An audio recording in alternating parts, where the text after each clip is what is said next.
Hello everyone. Welcome to this lecture on integral approximation using simulations.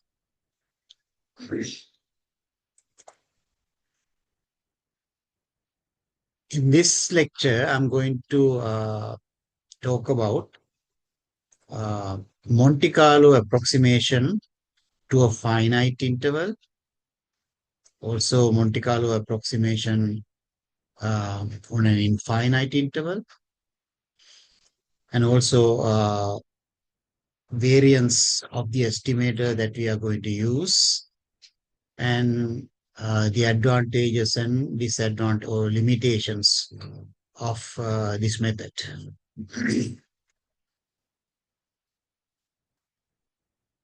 So, why do we want to approximate an integration using some simulations?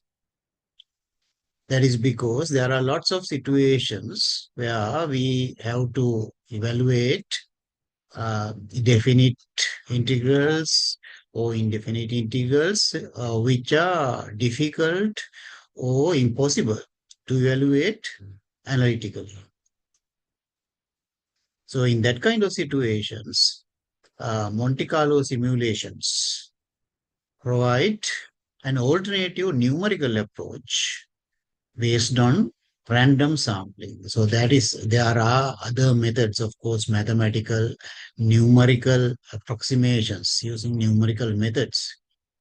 What I am going to discuss in this lecture is how to use a statistical idea uh, to get an approximate value for an interested integral.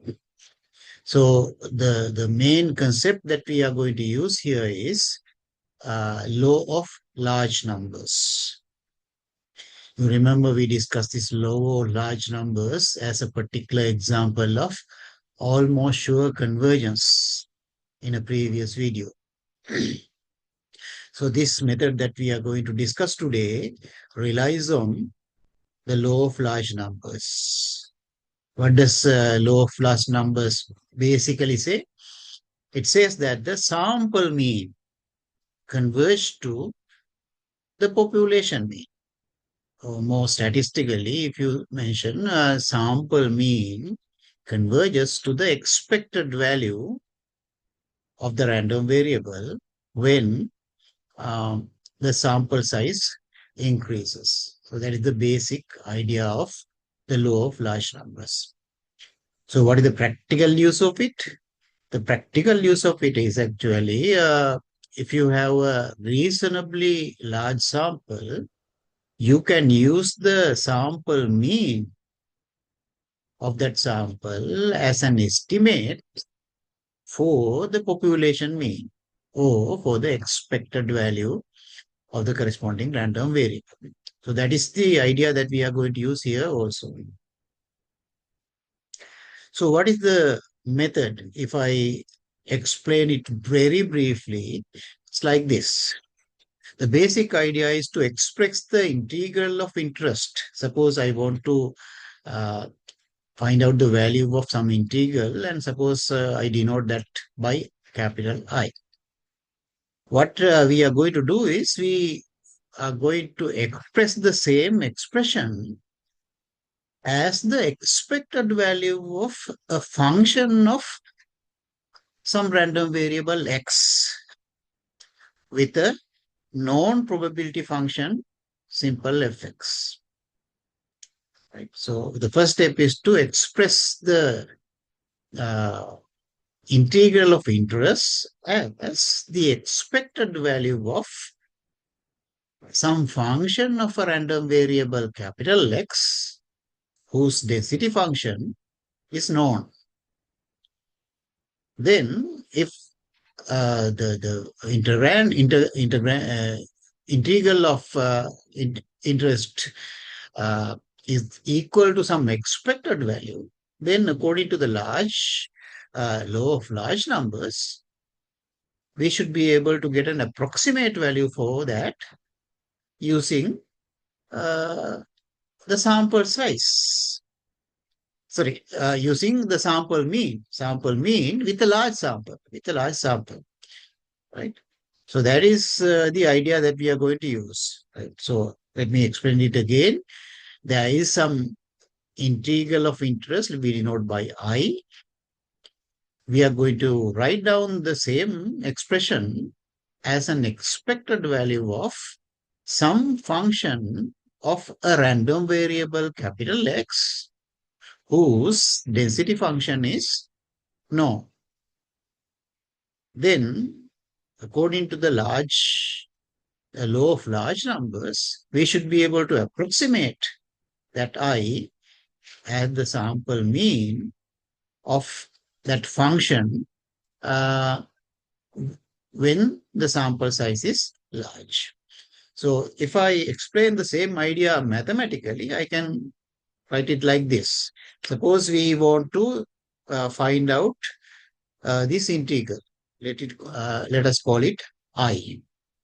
Right now, notice that for a if fx is some density function of some random variable. Suppose fx is a known density function, right? And then we can write down this integral as this. What I have done is multiplied by fx and divided by fx. So this integrand is the same as this one. Therefore, this integral is the same as this. But now, because fx here is the density function of some random variable x, you will see directly that this expression is actually the expected value of this quantity here as a random variable, right? So this is actually the expected value of g of capital X divided by f of capital X. So that is coming directly from the definition of the expected value of some function of a random variable. Now comes the law of large numbers. So according to the law of large number, this should be approximately equal to the mean of sample mean of this quantity here. That is the quantity that we are looking at. So if you consider this as one random variable, then have a random sample of observations, simple x1, simple x2, simple x3, up to simple xn coming from this density function. Then we can calculate the sample mean of this function using those observations, simple x1, simple x2 up to simple xn. So that is the quantity that I have written here. Is the sample mean of this function of x, right? And that should be approximately equal to the expected value according to the law of large numbers when n is large. So that is the basic idea behind this Monte Carlo approximation. Right? So now Monte Carlo approximation to an integral general. Right? Now we are going to look at this in two parts. First, we will look at how to find out an approximation for this kind of integral when a and b are finite, both a and b are finite. And secondly, we will look at when at least one of them is infinite, right? For example, 0 to infinity, negative to infinity, positive to infinity, that kind of indefinite integrals, right? Okay, so now we look at the first situation, Monte Carlo approximation on a finite interval. Suppose we want to evaluate the integral I, where it is the integration of some function gx from a finite value a and a finite value b. Now, in this kind of situation, now remember the method that what we are going to do is we are going to select a suitable density function of some random variable x. The important thing is that the support of that density function should be the same as the limit of integration, right? Otherwise, we will not be able to write down this thing as an expected value of that random variable, right? So if you have a finite interval like this, an easiest density to select is in a finite interval is the uniform distribution. So let us suppose that there is a random variable x, right? We just consider a random variable x, which is uniformly distributed on this particular interval a to b, the same as this limits of integration. And then the density is, of course, given by 1 over b minus a.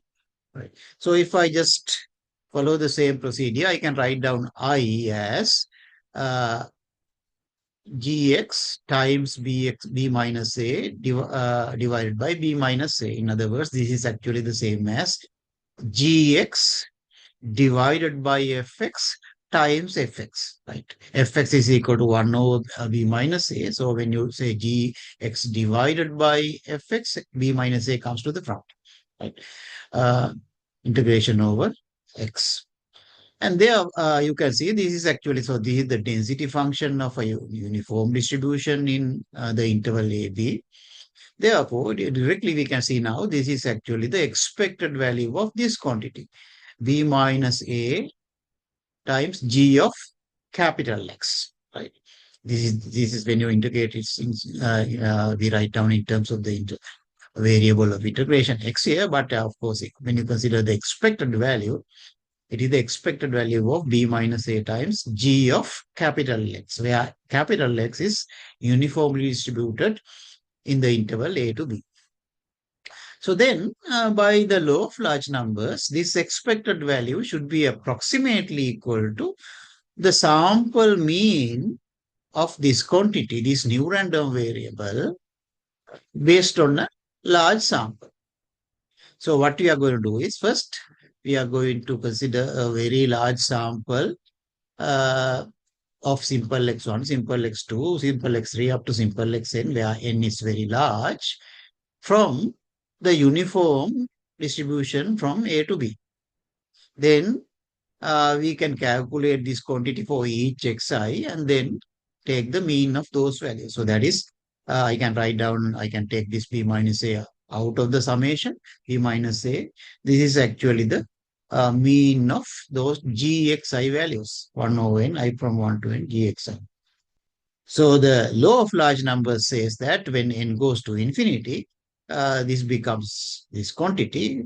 What is important to us is if n is large, this quantity will be approximately equal to this one, which is the integrand of interest, integral of interest.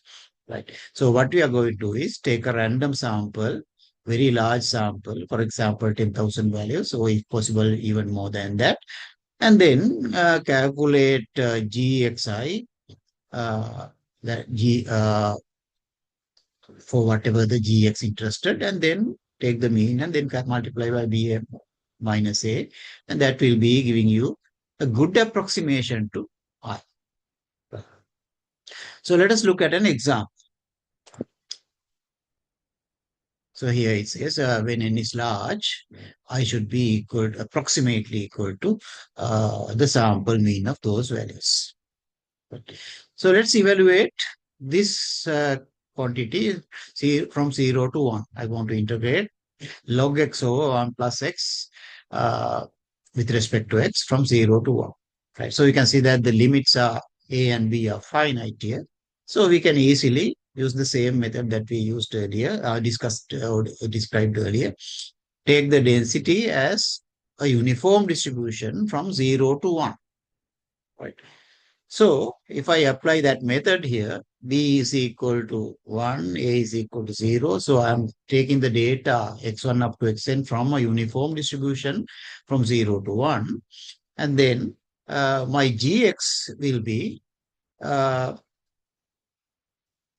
this quantity here, log x divided by 1 plus x. So for each x, I will be calculating this quantity and then take the mean and then multiply by b minus a, in this case, 1 minus 0.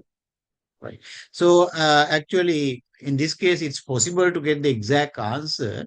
And that's a good thing because we can compare our approximate value and the exact value. Exact answer is going to be, in this case, negative pi square over 12. Of course, as a numerical value, it will be approximately this value up to 6 decimal places. So we'll take this as the actual value, exact answer. Right? So now let us use the Monte Carlo approximation to get the answer. Right? So I have written down a few R commands for this. I'm going to take a sample of about 100,000 in this case. It's not that difficult, right? So my A is equal to 0, B is equal to 1. So what I'm going to do is, first of all, take some X values, 100,000 X values from uniform distribution. So that is taken by R unif. N is the number of observation, minimum value is A, maximum value is B. So in that interval A, B. So then I'm going to calculate gx at each of those simple xi values. So I call it capital G is equal to log x divided by 1 plus x. So this capital X contains 100,000 values. Capital G contains corresponding gx values. So according to the previous formula here, I will be equal to approximately B minus A, and then the sample mean of those G values, right? So I'll say I hat. I call it I hat because this is not the exact I.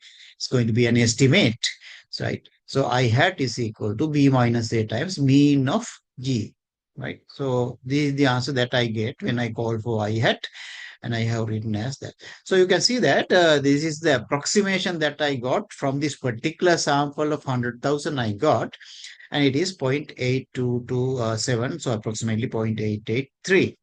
So what was the answer that I had here? Uh, yeah, it's also 0.8824, right? 67. I got here 0.8827. So you can see that's pretty close. Right? Very, very good enough. I think for most of the practical calculations, this will be good enough, right? So you can see that it gives you a very good approximation, right? Let's look at another example. In this case also, we are considering an integral over a finite interval, but the function is a little bit complicated now. It's quite difficult to evaluate this integral analytically, very difficult. Uh, but we can do it using this Monte Carlo method. So let's say A is equal to -5 here, B is equal to 5, and then e to the power. This whole thing is our gx, simple gx, right? So here also I can use the uniform distribution as my fx. That is the easiest thing to do in this case. Right. So if I go through the same procedure, n is still 100,000. My A is now -5, B is equal to 5. I'm generating random numbers from this A to this B, this A to this B, not from 0 to 1 now, right? And then calculate Gx, uh, at each of those x values, and then I hat is going to be B minus A times mean of G. And in this case, my answer is 1.42425, right? Uh, and actually, I got this answer using an online uh, integration uh, platform. I got a very close answer in that case. They were using some numerical methods, not the Monte Carlo method. So using the numerical method, the answer is very close to this. But as I mentioned, this is very difficult to evaluate analytically. You'll have to use numerical method, completely mathematical, or this kind of statistical idea. Right. So those two are the examples of using Monte Carlo approximation to get the integration over a finite interval. Now let us look at an integration, how to evaluate an integration over an infinite interval, like from negative infinity to positive infinity, or maybe from 0 to infinity, like that. Here I'm considering the integration from negative infinity to positive infinity, but it can be from 0 to infinity also, right? So now it should be clear to you now, in this case, we cannot use the uniform distribution in a finite interval as our density function. right? Because uniform distribution is always in a finite interval. So instead of that, we can use any other density function which has the same uh, support as this limit here. So in this case, we'll have to consider a density function. If you're considering integration from negative infinity to positive infinity, we'll have to consider a density function which is going from negative infinity to positive infinity, like a normal distribution, for example, OT distribution. That kind of distributions are suitable. But if I is from 0 to infinity, for example, in that case, you will have to use a density like a gamma distribution, exponential distribution, any density you can use theoretically. But of course, there is some thing that you have to be careful a little bit. I'll talk about that at the end. But theoretically, it can be any density function. Our fx that we select can be any density function in the corresponding interval. Right. So we select, theoretically, we have to select, in this case, if you are considering integration from negative infinity to positive infinity, you have to select a density function which satisfies this expression, right? The whole area under the curve should be equal to 1. Right. So then we can write down I as the same thing that I mentioned earlier. I is equal to this. You can divide by and multiply by fx, then you get this. So this is actually the expected value of g of capital X divided by f of capital X. So by law of large numbers, this should be approximately equal to the mean of this quantity when the data are coming from the corresponding density function, right? So that is the idea I have explained. Actually, in this case, we call it, this whole method is called importance sampling also. Importance sampling. Right. So it's Monte Carlo approximation using importance sampling. This method of selecting a suitable density function and then applying this again and again, of course, is the Monte Carlo simulation we call Monte Carlo simulations. But the method that we use here is called the importance sampling. So the density function that we select as fx is called the importance density or proposal density. Sometimes I have, I think, seen this the word envelope density also. Slightly different situation, but very, very similar to this. Right. Now, according to the law of large numbers, we know that as n goes to infinity, this quantity converges to the expected value of this quantity. Actually, I should have written here g of simple xi and f of simple xi instead of capital Xi, because capital X we use for the random variable. What we are looking at here is, if you, of course, if you are using uh, an estimator. If you're writing an estimator, this is the estimator. In that case, estimator is a random variable. But if you're talking about an estimate, in that case, it's better to write out g of simple xi divided by f of simple xi, where simple x's are the observations, real observations. Capital Xi is the random variable, right? So this is the estimator. Yeah, it says this is the estimator of y. Yeah, that's correct then. Right. So each of these x1 up to xn should be IID with density function fx. Then in hat will be converging to I almost surely according to the law of large numbers. Right. So now let us look at, but because we have this estimator, we know that the mean is converging to or this estimator is converging to the parameter that we want, right? It's converging to the parameter that we want to estimate. But of course, converging to that parameter is not enough. For example, if the sampling distribution, when if you consider a finite value of n, for that estimator with that sample size n, if the variance of that estimate is large, it's not very good, even if the mean itself is equal to the parameter. If the variance is large, a particular estimate that you can get has a high probability of being quite away from the parameter of interest. So therefore, it's important for us to make sure that the variance of the estimator is small as well. So therefore, let us look at the variance of this estimator. Variance of this estimate. So you can see that because this is a sample mean, right? We know that the variance of a sample mean is equal to 1 over n times the variance of the random variable. So the random variable that we are considering here is this quantity. So therefore, the theoretical variance of this quantity should be equal to 1 over n times the variance of this random variable here. So variance of in hat is equal to 1 over n times variance of gx over fx. Of course, you can see that when n goes to infinity, the variance will go to 0. But practically what we have is not n equal to infinity situation. No? What we have is a finite n. N can be very large, but it's finite. So what we want to make sure is at that n, variance of in hat is small. So how can we do that?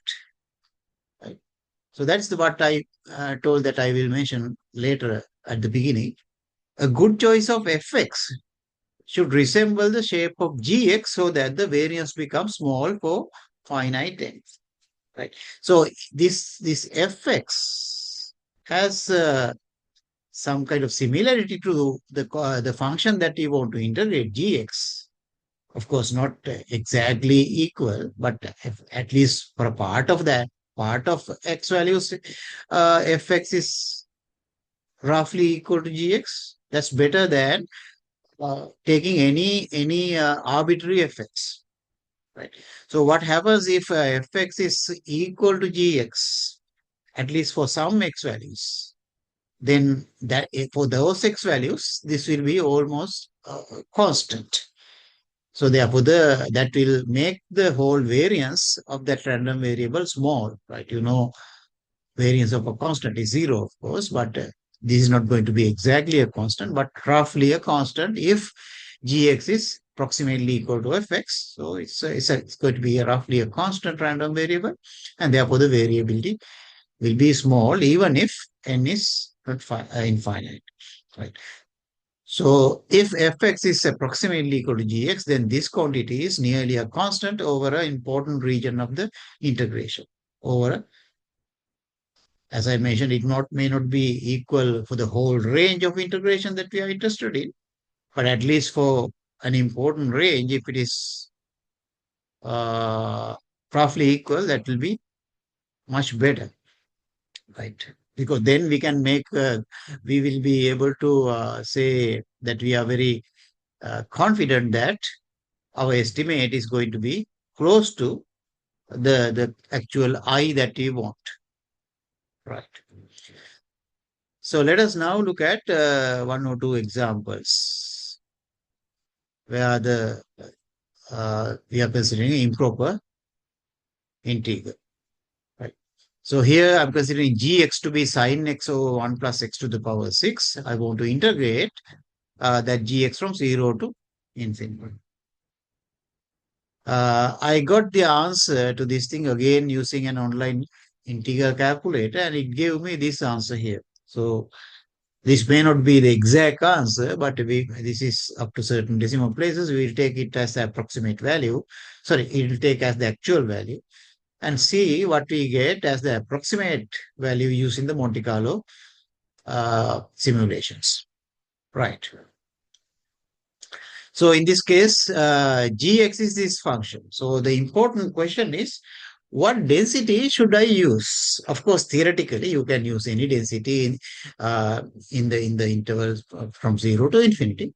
But as I mentioned, because of the concern regarding the variance, it's better to select a density if possible to be as close as possible to this function in at least a certain subset of the this interval here. So therefore, let us look at, first of all, this function, because in order to select a suitable density with that shape, we have to look at this function, the shape of that function. So I draw that function. I consider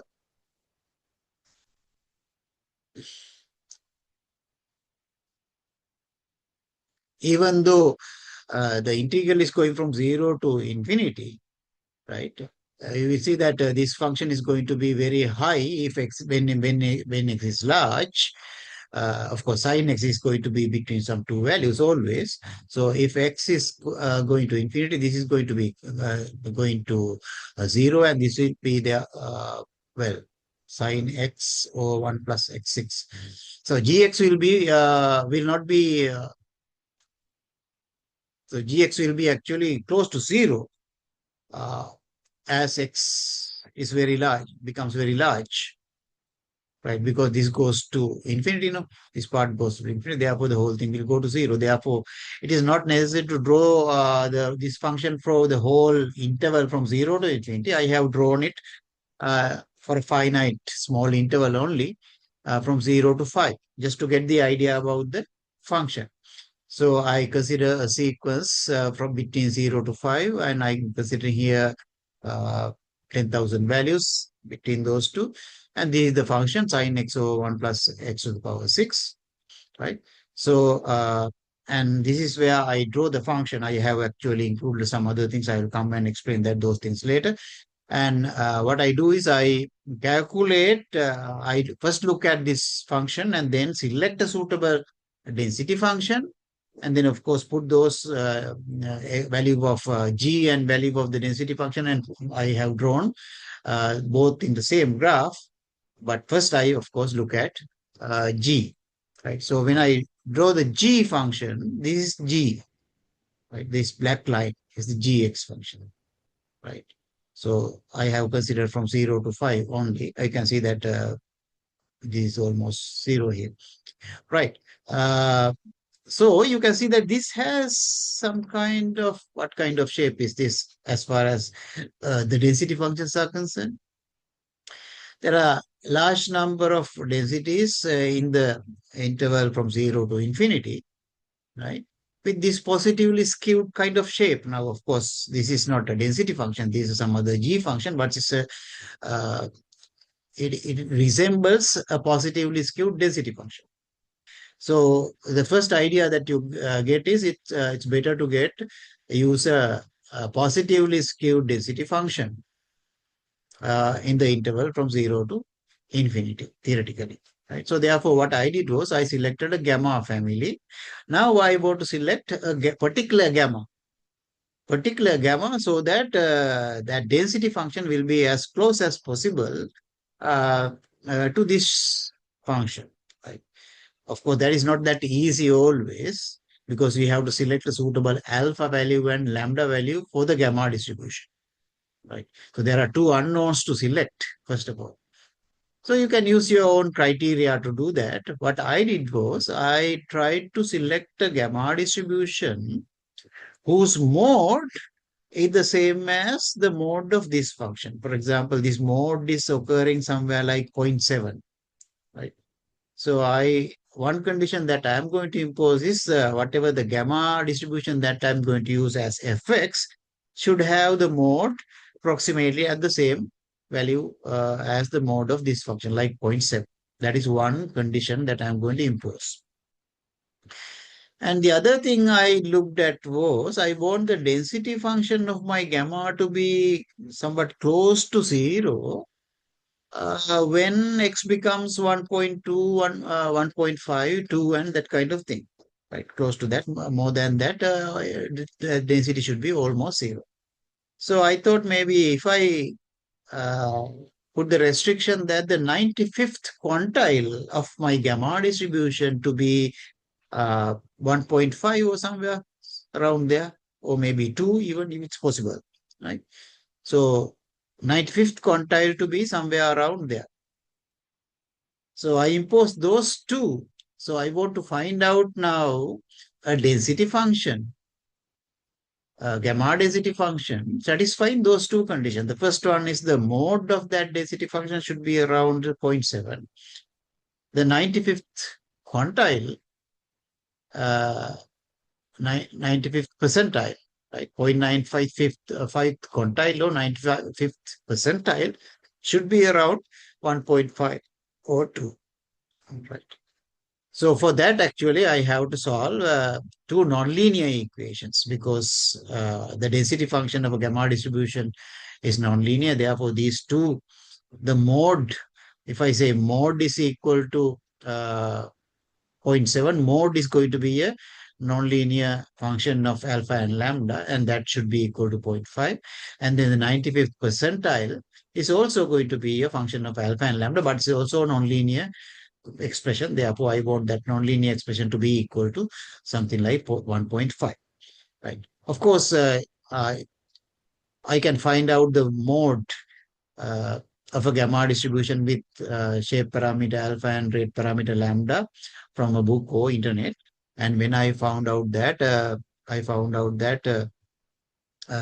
mode of a gamma distribution occurs at alpha minus 1 divided by lambda, right? So my first equation is alpha minus 1 divided by lambda is equal to zero point 0.7. So that's the same as you have to write down in this case. I'm using this library called NLE QSLV, right? And I have to write down a function uh, to solve two equations. The two equations should be written as, for example, uh, some function is equal to 0. That is one equation. The other equation also some function equal to 0. Right. So here the first equation that I want to solve is this one. The second one, the 95th quantile should be equal to, I have taken 2 here. Right. So this is the quantile is given by Q gamma 0.95 with shape parameter, whatever alpha, that is a parameter that I want to estimate. Rate should be lambda. Minus 2 is equal to 0. So these are the two equations that I want to solve, right? So when you write down this, when you write down the system of equations, you can write down the system. You have to write down the system of equation as a function, first of all, when you are solving, when you are using this function. The function that you are going to use here is NLE QSLV in this library. So when you are using this function NLE QSLV, you have to first give some initial points for alpha and lambda, as well as the system of equations that you are going to solve. So the way that you have to give the system of equation is always like that. It's going to be a function of the parameters. So then you have to say alpha is my first parameter, lambda is my second parameter. So in this case, pi will be automatically considered as a vector of two values. And then you have to specify the two equations, and then finally you have to write down them, uh, connect them by using C. So that is the general way of writing down the system of equations to be given to this function. And then you say answer is equal to uh, this function evaluated. And the two arguments here is you have to give a initial values for alpha and lambda. I have given here initial value as 2 and 1. Right. So you can also, how do you find out initial values? One easy way to do is actually something called method of moments method, which we will discuss a little later. So at the moment, you might not understand how I selected these two values, but later on, uh, when we discuss inference parts, I will explain how to select some values like that. And then function is should be equal to whatever the function of system of equations, right? And then when you solve this, you can extract your alpha, estimated value of alpha, I call it alpha hat, is given as the ANS. ANS contains several components. One component that is in ANS is ANS $X. So in this case, that quantity also has two parts because two values. So the first first component of ANS $X is going to be alpha hat. The second component of ANS $X is lambda hat. So once you get this answer, you can just type ANS. You will see there are several components. One component is named as ANS.x, and that also contains two estimates in this case. So these are the two estimates that I'm going to use in my gamma density function, right? Alpha hat and lambda hat. So what I did was, so I have here, first of all, considered some x values from 0 to 5 because that range is enough in this case. So I have got the g values here, values of g. Now I can get for the same x values, I'm going to get the density, gamma density with this alpha hat and this lambda hat. So I call it E values. You can use whatever the name you like, right?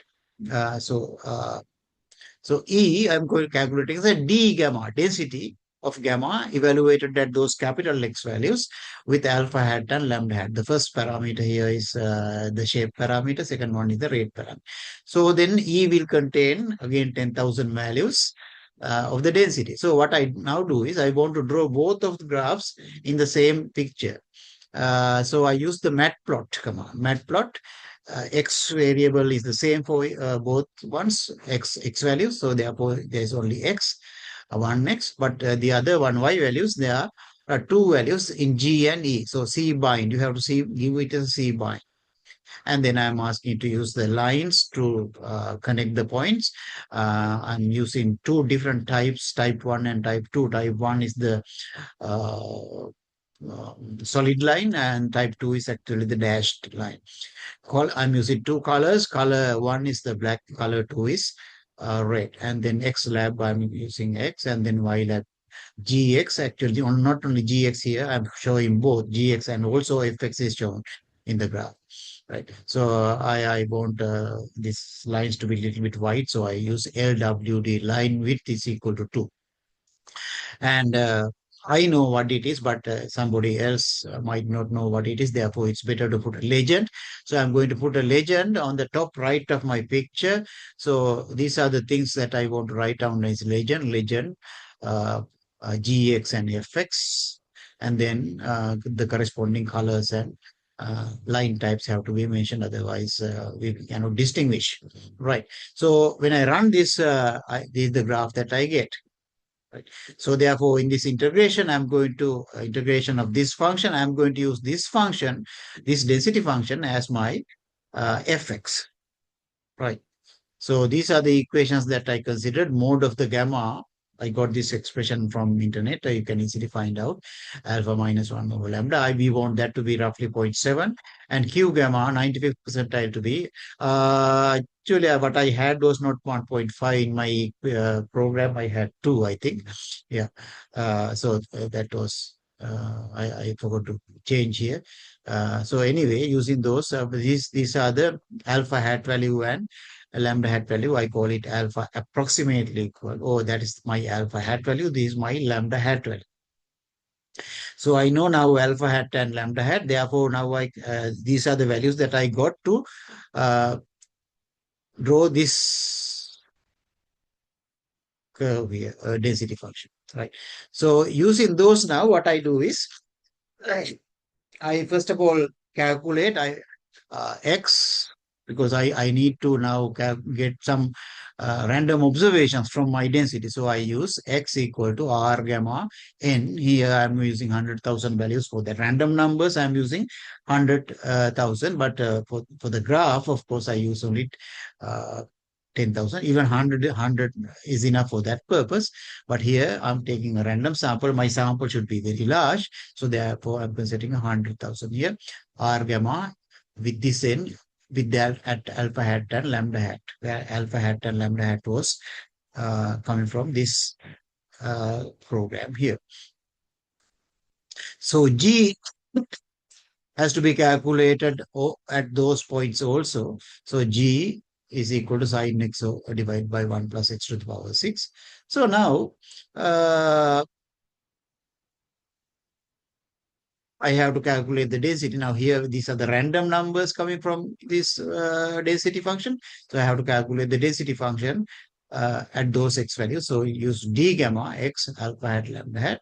So then, according to what we discussed earlier, our integrand integral will be equal to approximately the expected value of this thing that is exactly equal, but approximately that will be equal to the sample mean of gx divided by fx, right? So that's why I calculate here mean of g divided by f. So that has to be my I hat. So here the answer I got is I hat is equal to 0.519, 0.519, and you saw the numerical method gave me 0.1518. So it's pretty close, right? Even this is not the exact value. I think this is again a numerical approximation. Where we have here is some kind of approximation using the Monte Carlo simulation, right? So you can see that this method works pretty well, right? As long as the sample size that you consider is large enough, right? Now here in this case, as I mentioned, I tried to get a suitable density function which roughly had the same shape, not of course equal. Gx and fx are not equal in most of the cases, but at least have the same shape here, right? It's better actually. A variance of the estimator will be small if the density function was roughly going through this thing, but that's not always possible to do that because the density function has to satisfy certain conditions. No, the whole area under the curve must be equal to one, right? Where the area under whatever the function that we want to integrate doesn't have to be equal to one. So therefore, it's not that easy to select a density function which will be approximately equal to the gx for the whole range. Right. So just to show this fact that I considered a different effects also, right? So in this case, I considered the exponential distribution instead of the gamma shape. You know, the exponential distribution is of always a completely positively skewed, right? So I'm going to consider an exponential distribution with some lambda. So in order to select lambda, I'm going to consider the tail area, right? So I'm going to assume that the tail, because first of all, when as in the previous case, you can see that this function g becomes zero, almost zero around two, right? So it's better maybe if you consider an exponential distribution, it will be coming down like this now. So therefore, I select lambda to be so that for example, 95th percentile of that exponential distribution to be around 2, like that. So in that case, I have only one parameter to estimate. Therefore, it's enough to consider one constraint, right? So therefore, what I did was I considered the same AB range just to draw the graph. I have already considered previously. So I'm going to consider that. So G is this. Uh, in this case, I have to solve one equation to find out lambda. Right. What I'm going to consider is a non-linear equation, of course, but only one equation. That is the 95th quantile of the exponential distribution with parameter lambda should be approximately equal to 2. That's what I'm considering.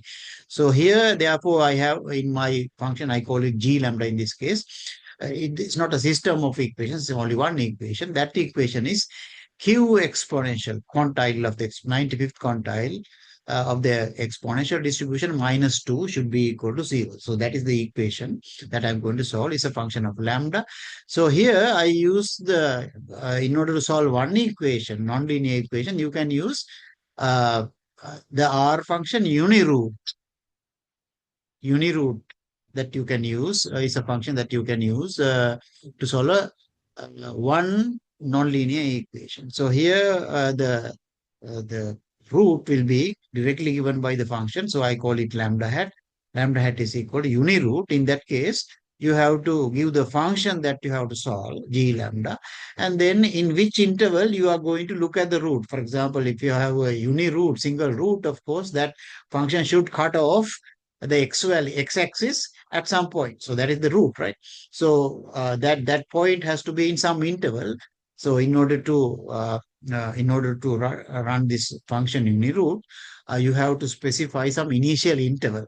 So I consider this interval as my initial interval, right?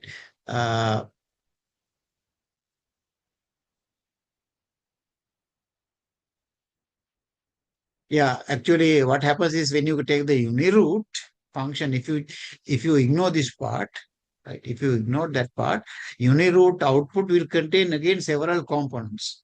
One component of that is actually root, right? There are several other components given by this function uniroot. So what I call the lambda hat is equal to actually that component coming out of the output. So uniroot, this thing will give you several outputs. Out of those components, I select the root component and call it lambda hat. Right. So now I want to show is that the original gx function and the selected exponential density function with this lambda hat value. So I calculate my density function uh, dx exp at these x values with this lambda hat value. So I have my G value and the E value. So again, use matplot to get the graph in the same picture. So you can see that now, of course, this density is approximately equal to G, at least in this part, at least in this part, right? So that's probably a better approximation than the gamma density, even if it has the same shape.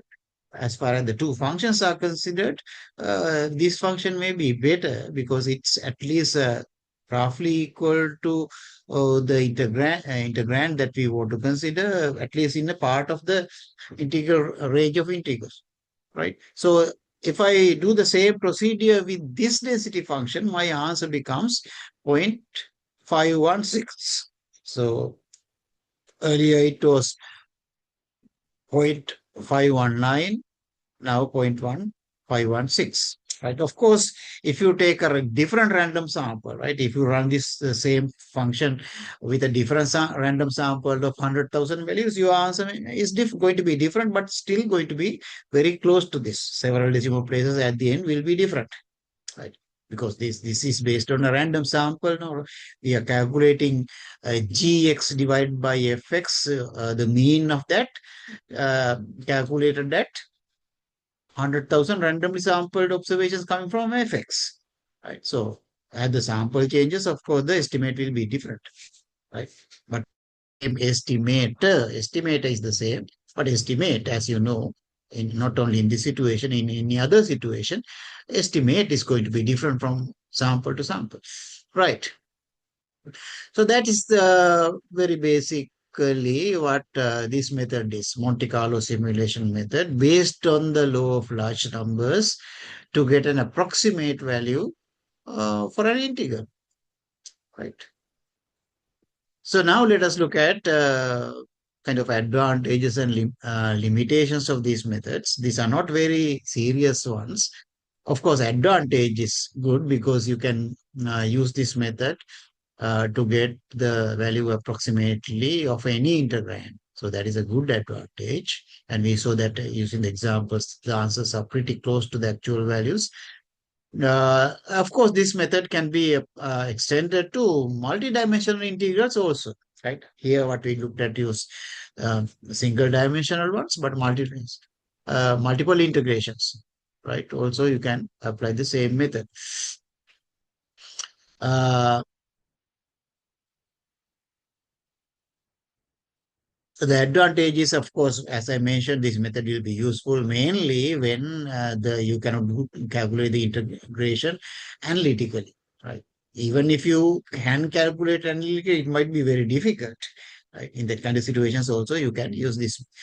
And the other advantage is, according to the law of large numbers, we should get a pretty accurate uh, estimate if the sample size that you consider is very large, right? Because when n goes to infinity, the value should converge to the actual integration theoretically, right? So those are advantages. What are the limitations? Well, especially if you are considering this for multiple integration, convergence may not be that fast, right?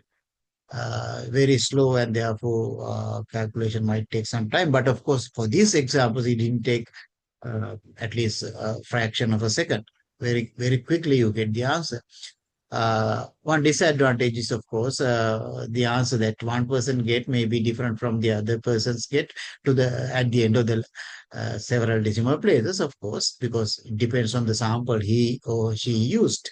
So results vary randomly from run to run, right? That might be considered as a limitation, not a practical difficulty or weakness in most of the situations. The other thing is large sample sizes are required. Of course, it's not difficult nowadays with very powerful computers. It's not a big problem, right? Or even though it might be considered as a limitation under certain conditions, right? So that is the end of this lesson. Uh, so this is something that in the book, that is in the book as mentioned as a advantage of this particular method, for which actually I don't directly agree with. But of course, many people use this. For example, Monte Carlo integration transforms integration problems into expectation problems using random samples and law of large numbers. Difficult integers can be approximated numerically. For finite intervals, uniform random variables are convenient. For infinite intervals, distributions such as the exponential distribution are more suitable. Okay, no, this is not the one that I mentioned. Actually, in the book, there is a paragraph saying that this method can be applied directly as it reads, can be applied directly to find out confidence intervals for expected values and test hypothesis regarding expected values and so on, which is not really correct. But this fact is correct actually. This is true. Right, we have already seen this. Monte Carlo integration transforms integration problems into expectation problems. Right, so we write down the integration as an expected value, as you saw already. So, using the random samples and the law of large numbers, difficult integrands can be integers can be approximated numerically. Pretty good approximations can be obtained. For finite intervals, uniform random variables are convenient. For infinite intervals, distributions such as exponential distribution are more suitable, right? So in the examples also you saw that uh, why is it suitable? Because the variance of our estimator may be smaller. We could have actually checked that also using simulations.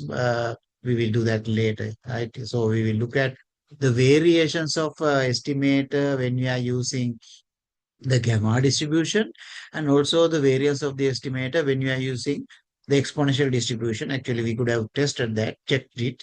And of course, we will see that the variance of the estimator when we are using the gamma density as fx may be larger than the variance of the estimator when you are using fx as the density of the exponential distribution, right? So therefore, the second estimator may be better because that estimator, corresponding estimator, has a smaller variance, uh, right? So we can be more confident that the estimate that we get using the second estimator is close to the actual value than the first estimator with a high probability, of course, not individual values. As in terms of probability, we can talk about like that. Okay. Okay, so that is the end of this lesson.